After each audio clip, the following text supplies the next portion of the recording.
province is in crisis. We are losing our beloved forests. So this year, once again, I'm looking at government data. The scientific evidence is telling us that our forests are in jeopardy.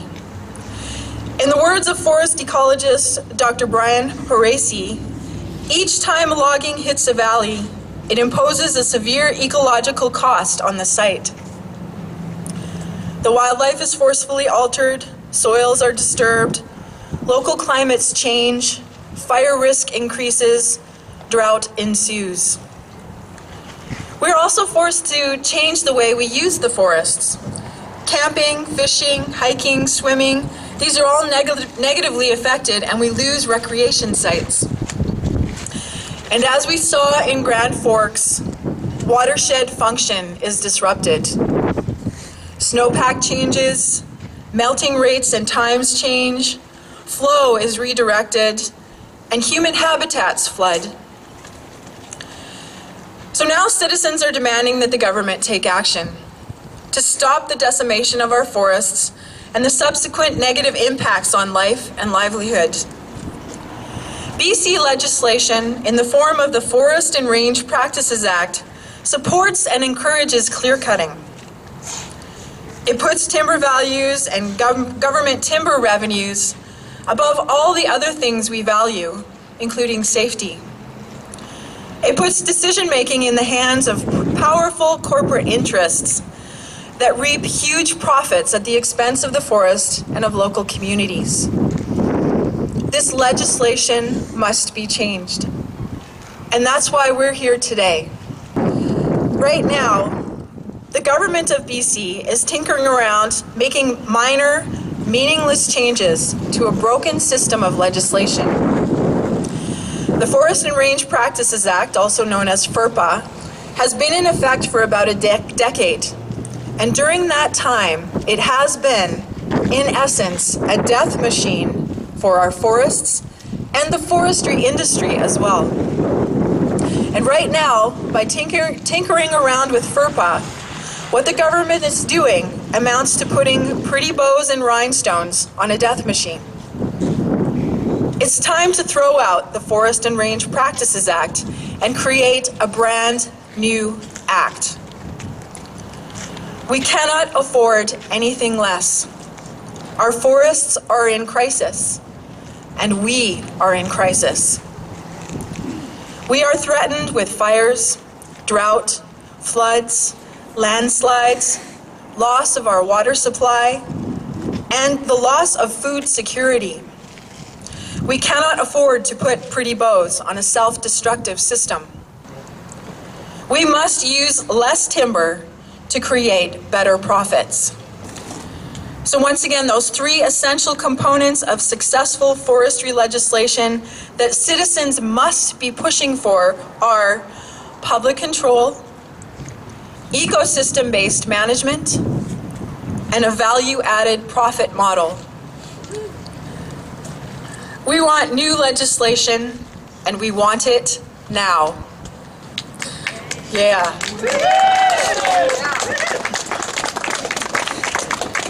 The government is capable of doing this. Industry is capable of making the transition, and there is no reasonable excuse not to make it happen now. Communities are ready. Citizens are ready. We're here to take action to save our forests. And what we need is for the BC government to create avenues for us to get involved in forestry decisions. Right now, we're shut out of any control of our forests. And there must be a framework built right into forestry legislation that empowers citizens to restore and control their own forests. My focus here is on local government and how it can be the mechanism for giving communities some control. A sad history of this is that 7 years ago, the regional government here, area in the boundary from leadership from Grace McGregor, led a request to government that we would have more control of our watershed. Minister Thompson under the previous government was the one who supported us, but when it all drifted down, what we were told on the side by forestry workers is that we were turned down for a number of very clear reasons. One, that local government was too volatile. They're right about that. But the voice of the people isn't. We were told that we would bow to environmental and focus groups and interest groups, and that we would not sustain our revenue, their revenue, the tax revenue.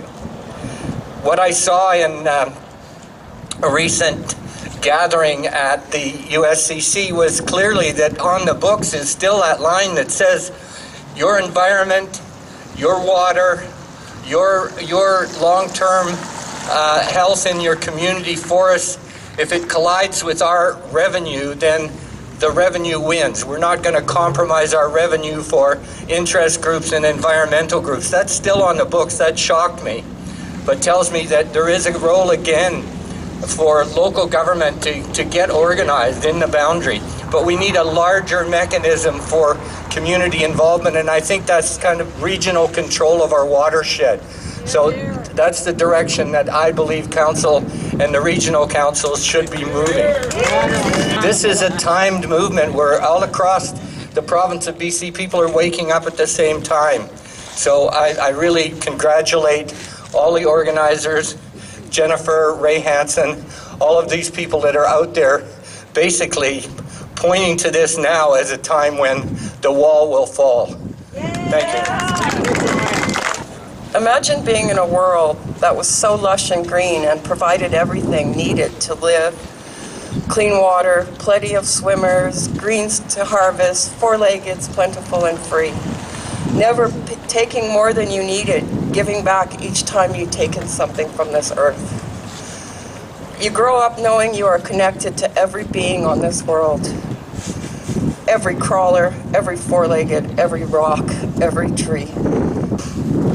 The earth will survive. It is the rest of us that will not. There is a Cree prophecy. I'm kind of cold here. There is a Cree prophecy that says, only after the last tree has been cut down, only after the last river has been poisoned, only then will we understand that we cannot eat money. We don't have to wait for that time. The time is now. You're here.